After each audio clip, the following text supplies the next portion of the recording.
Capítulo 12. El notario, su hijo Soren y los rinocerontes. A veces me pregunto a qué se debe la importancia enorme que ha tenido en mi vida el notario Lars Clausen desde que lo conocí en Copenhague. Todo sobre él son dudas que, la verdad sea dicha, no tengo especial interés en aclarar. Lo que me importa señalar es que durante algunos años básicos de mi vida fue la persona en la que más podía confiar y que sin su previa aprobación no hacía nada. Llevaba mi agenda, mi administración, mi contabilidad y mi archivo. Como buen danés, conocía no sé cuántas lenguas, las escandinavas, el inglés, el alemán, el francés y bastante español, pero era mucho más. Era mi cerebro, mi mano derecha, mi capacidad de decisión, todo. Recuerdo que una vez, muy tímidamente y con no sé cuántos circunloquios, Clausen me dijo que su sueldo era bajo, por lo que me sugería un incremento. Me asusté ante la posibilidad de que me pudiera dejar. Mire, Lars, le aseguré. Yo estoy muy contento con su trabajo, así que a partir de hoy su sueldo será un 20% más que el actual. Me dio la impresión de que se desmayaba. Además, añadí, cuando en el futuro entienda que su sueldo no es adecuado, dígamelo y haremos lo necesario. Lógicamente, no he tenido en mi vida un servidor más fiel que mi notario. Lamentablemente he llegado a la conclusión de que el dinero es lo que más te asegura la fidelidad de cualquier persona. Pero, en el caso de Lars Clausen, me gusta pensar que no era solo el dinero. Pienso que también había mucho de lealtad. Físicamente era muy poca cosa. Delgado, algo más de 1,70 m, con gafas, calvo, pero paradójicamente con mucho pelo, ya que no se lo cortaba, salvo cuando la pelambrera que le nacía en los bordes de su calva le empezaba a dar un cierto aire desaliñado. En fin, cada uno hace con su pelo lo que quiere. Era lento en expresarse, tardaba más tiempo de lo normal en revelar sus ideas, pero cuando lo hacía, difícilmente se podían encontrar otras mejores. Lars estaba casi siempre de buen humor, como le ocurre a la mayoría de los daneses, aunque no lo parezcan. No conozco el motivo, pero tienen fama de aburridos, lo que no es en absoluto cierto. Al contrario, son divertidos. Clausen siempre tenía una broma en la punta de la lengua y a veces la soltaba. Por ejemplo, cuando alguien exclamaba esa frase tan socorrida de «no somos nadie», él apuntaba en broma. «Usted no será nadie, pero yo soy notario». A veces a alguien que dudaba de su palabra le espetaba «You don't know who I used to be». Usted no sabe quién era yo. Como ya he dicho, estaba casado con una mujer físicamente insignificante, descendiente de españoles, que, al parecer, llevaba muy bien su casa. Posiblemente por su escaso atractivo, él era muy dado a frecuentar un famoso burdel cercano al aeropuerto de Copenhague, donde satisfacía su gran apetito sexual. Allí tenía 2 o 3 favoritas con las cuales 1 o 2 veces al mes desfogaba su lujuria. Solo en esas ocasiones bebía, sin demasiado freno, mezclando cerveza con oloroso y fuerte aquavit danés. Me contaron que en una ocasión, cuando se prohibió la prostitución en el país, tuvo que huir del burdel en calzoncillos durante una batida de la policía. Con el tiempo llegué a detectar con certeza los días que acudía al prostíbulo, ya que a la mañana siguiente no levantaba cabeza hasta el mediodía. Que yo sepa, su mujer no se quejaba por estos excesos y, por supuesto, yo tampoco. También he dicho que el matrimonio tenía 2 hijos y 2 hijas y que los 3 mayores eran, físicamente como sus padres, poca cosa. Nunca supe si eran o no inteligentes como su hermano menor, Soren. Este era un muchacho que yo consideraba extraordinario. Tenía y tiene una superviril figura consecuencia de los distintos deportes que practica, casi todos con éxito. Era y es un gran jugador de tenis y de baloncesto. Apabulla a sus oponentes o a los otros jugadores gracias a su impresionante constitución. Es la otra cara de su padre, una persona bella, aunque algo tímido. No sé de dónde salen sus genes. Creció mucho hasta sobrepasar a los 20 años el 1,90 m de estatura. Cuando lo conocí tendría esa edad, o sea, 15 menos que yo.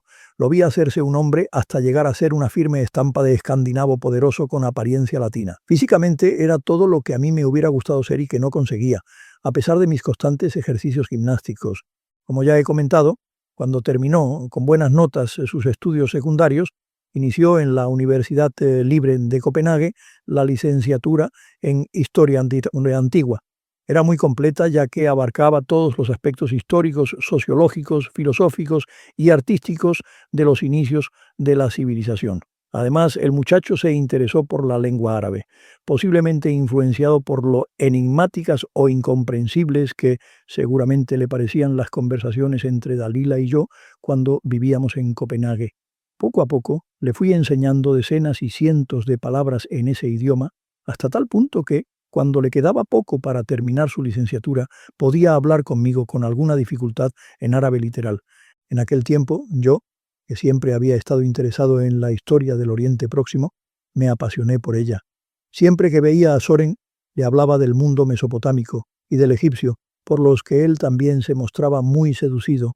Terminó su carrera poco antes de que su padre, a petición mía, decidiera ir a vivir a París con él. Pensaba doctorarse en estudios medio orientales, pero su traslado a la capital francesa incidió negativamente en sus planes, ya que su francés era bastante elemental, pero demostró su enorme valía, ya que en solo un año de estudio intensivo, cerca de 8 horas diarias, llegó a dominar la lengua francesa. El año siguiente, gracias en parte a mi intervención, consiguió convalidar en la Universidad Francesa la carrera que había cursado en Copenhague. En algo más de 2 cursos, esta vez sin ayuda alguna, Soren superó el doctorado. Luego continuó su formación, que en gran parte orienté y pagué totalmente, ¿no?, en Sevilla, El Cairo y Oxford. En sus respectivas universidades realizó cursos de especialización sobre el mundo islámico y el Oriente Próximo. Además, en España e Inglaterra mejoró, respectivamente, sus conocimientos de español e inglés. Así, con solo 20 y tantos años, Soren estaba muy bien preparado en historia antigua y era un buen especialista de la historia y de la cultura del Próximo Oriente. En aquel tiempo yo estaba casi decidido a dedicar todos mis esfuerzos intelectuales y los económicos que fueran necesarios para realizar lo que yo consideraba que sería mi obra magna sobre Europa y el Oriente Próximo. Lo que pasaba era que tanto Dalila como mi desidia retrasaban el proyecto. Sin embargo, mi triste experiencia en Argelia con mi mujer nos separó durante algún tiempo, lo que me permitió dedicarme más a mi obra. Busqué documentación sobre el particular y también me puse en contacto con expertos en la materia. Inicialmente, de forma esporádica, Soren empezó a ayudarme en mi gran proyecto. Más tarde, definitivamente, Soren se ocupó de mi secretaría académica. Puedo decir con toda certeza que, gracias a él, a su impulso y a su capacidad, pude desarrollar la mayor parte de la que yo esperaba que fuera mi gran obra Europa y el Oriente Próximo. Además, siempre me ha ayudado bastante a organizar mi colección de rinocerontes. Desde entonces he mantenido con Soren una estrecha relación personal y académica y una enorme confianza en su capacidad intelectual, tanto por sus conocimientos como por su competencia organizadora. A pesar de que solo me separan de Soren 3 lustros, ignoro por qué motivo mantiene hacia mí un enorme respeto y consideración. No he conseguido, por supuesto, que me tutee, aunque yo sí lo hago, ni siquiera que me llame Abel. Siempre se dirige a mí como Monsieur Abel o bien, lo que es el colmo, como Maître. Un día le dije, por favor, Soren, no me llames Monsieur Abel ni Maître. Me contestó con toda sencillez, lo intentaré, Monsieur Abel. Me tiene gran admiración, me halaga, pero no lo comprendo. Sentía y siento por él un enorme afecto que se incrementó con la vejez de su padre y posterior fallecimiento. Posiblemente se deba también al hecho de que no tengo hijos varones y a que en su formación he intervenido de forma muy definitiva tanto en cuanto al fondo de la misma como en su financiación. A veces, cuando profundizaba en mi querencia y especial afecto hacia Abel, me asustaba pensar que existiera otro motivo distinto al profesional oculto en mi ser que no quería ni deseaba que existiera. Tenía intención de escribir acerca de mi proyecto, pero en este momento me apetece más tratar algo más liviano, o sea, lo relativo a mi colección de figuras de rinocerontes, sobre la cual he escrito muy poco hasta ahora. Es un tema que me apasiona tanto que me hace pensar que estoy bastante loco. Tengo clasificada mi colección, que hoy sobrepasa los 1000 ejemplares. Incluyo en ella algunas monedas antiguas que reproducen un rinoceronte. La mayoría son romanas, ya que no he querido coleccionar la considerable cantidad de piezas modernas que reproducen tal animal. Algunas de aquellas figuras o monedas son de gran valor, puesto que son de oro o plata o piedras preciosas y semipreciosas, y otras son ejemplares antiguos. La colección incluye también algunos dibujos o pinturas valiosas. Mi afición y, consecuentemente, mi colección me interesaba tanto que me informé con cierta profundidad sobre la existencia de otros aficionados a coleccionar las figuras de estos animales. Sorprendentemente, resultó que es numerosa la gente que se interesa por el rinoceronte, pero no solo actualmente, sino desde hace siglos. Plinio el Viejo, escritor romano, lo había descrito. Y varios emperadores, también romanos como Pompeyo, Octavio, Domiciano o Caracalla, exhibieron algún rinoceronte en los juegos que se organizaron bajo sus respectivos reinados, pero su celebridad moderna viene del dibujo que en el siglo XVI hizo Alberto Durero cuando oyó hablar de ese animal extraño que él nunca vio. Sin embargo, el grabador alemán recordaba la descripción que algunas personas le hicieron de un ejemplar que había llegado a Portugal como regalo de un jefe hindú al rey Manuel I de aquel país. Es posible, también, que conociera dos de las monedas acuñadas por Domiciano, que en una de sus caras lleva una figura de un rinoceronte. Sea como fuere, el dibujo de Durero tuvo mucho éxito tanto por su calidad como por el exótico animal dibujado, y este se hizo muy popular. Hasta finales del siglo XVIII se consideró que el grabador alemán había dibujado fielmente al rinoceronte hasta tal punto que solo la publicación de la Historia Natural de Buffon, que reprodujo un ejemplar bastante ajustado a la realidad, cambió la idea que de él se tenía. El dibujo de Durero es pequeño, 21,2 por 29,6 centímetros. Está en el Museo Británico, pero existen varias copias realizadas por el mismo artista que están expuestas en varios museos o en manos de algunos coleccionistas. Una de ellas está coloreada. Otro grabador alemán de la misma época, Hans Burgmayr, se inspiró en el grabado de Durero y dibujó a tinta, de forma más real, otro rinoceronte. Otra pintura de mucho interés es una del italiano Pietro Longhi, que vivió en el siglo XVIII y muestra a un rinoceronte hembra o abada llamada Clara, que se expuso en Venecia y en otras ciudades europeas y que tuvo gran notoriedad. Las dos son muy interesantes, pero no tienen la relevancia de la de Durero. En poco tiempo conseguí copias de las obras de Burgmayr y de Longhi, que casi seguro realizaron ellos mismos, aunque no están firmadas. No me costaron mucho, ya que existen varias copias. Tardé mucho más en conseguir la de Durero, y de la forma más extraña posible. Ocurrió en uno de mis viajes a El Cairo, en este caso para obtener información para mi libro sobre Europa y el Oriente Próximo. Una tarde que salía del Museo de El Cairo se me acercó un viejo que muy secretamente me dijo que tenía un grabado excepcional en su tienda. Me intrigó y fui con él hasta ella, que estaba en el mercado de Khan Jalili. Con mucho sigilo me enseñó una copia que parecía ser del rinoceronte de Durero y que tenía guardada entre telas en una caja de cedro. Me aseguró que había pertenecido a un noble turco y me pidió por ella una cantidad fabulosa. Seguro de que debía ser una copia falsa, le ofrecí una suma que era la 10ª parte de lo demandado. Después y de una corta discusión, me la entregó por el precio ofrecido por mí. Cuando volví a Copenhague, consulté con un anticuario experto, estudió la pieza, sacó fotografías y la analizó exhaustivamente. Al cabo de poco tiempo me dijo que era una de las copias que había hecho el propio Durero y que había sido robada del Museo Stadel de Frankfurt a principios de siglo. Le pagué muy bien sus honorarios y me prometió no contar nada. Enmarqué la copia y la situé en la sala donde guardo mi colección en un lugar prominente. Me hubiese gustado que formaran parte de mi colección copias de los dos rinocerontes modelados por Salvador Dalí, pero no ha sido posible. Solo tengo una copia del rinoceronte cósmico firmada por el artista, pero no he podido conseguir otra del rinoceronte vestido de encaje. No quiero dejar de señalar que un autor de teatro muy conocido, Eugene Ionescu, creó una obra que tituló Rinoceronte y que fue estrenada a principios de los años 1960 en París y Londres. Yo la vi en París a finales de la década siguiente. Tengo enmarcado el cartel anuncio en el que figura la cabeza de un rinoceronte. En resumen, trata de lo que les ocurre a los habitantes de un pueblo que contraen una enfermedad, la rinoceritis, que los transforma en rinocerontes. Es una metáfora política, ya que, en la idea del autor, los rinocerontes son ciudadanos de una dictadura.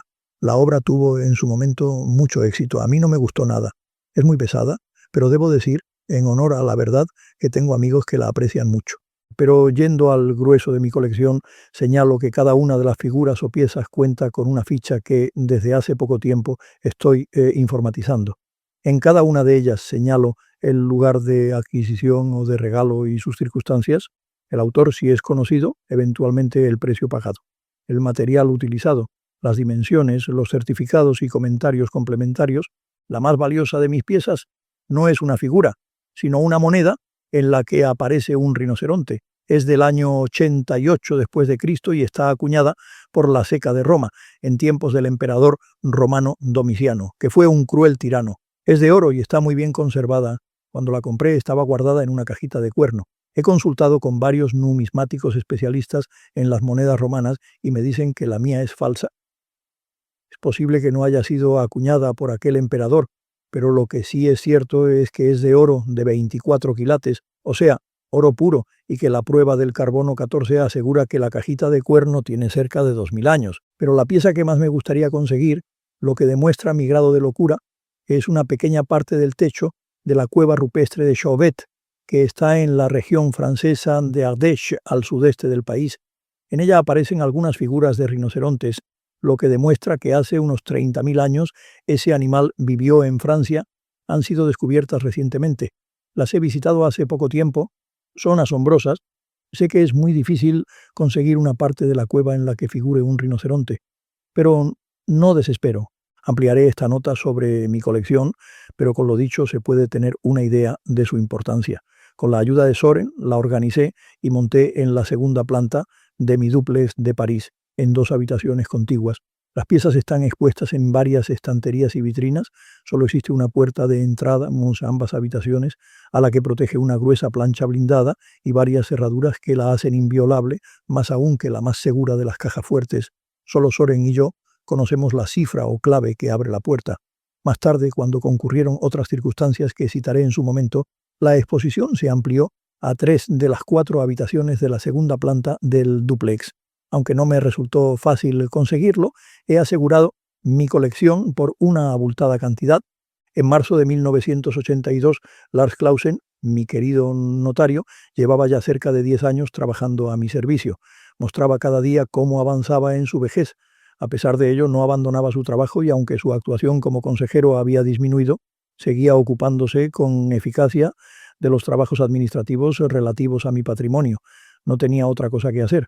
Parecía como si solo yo existiera en el mundo. Lógicamente, mi agradecimiento era enorme y lo que más me preocupaba era cómo lo iba a sustituir en el momento que faltara. En contrapartida, yo me ocupaba de su hijo tanto o más que un padre. Vivíamos en un círculo vicioso. Yo dependía de su padre y Soren de mí. Además, nos queríamos como padre e hijo, pero poco a poco, como he dicho, fui detectando con asombro que mi relación con él era algo más que una comunión cuasi filial.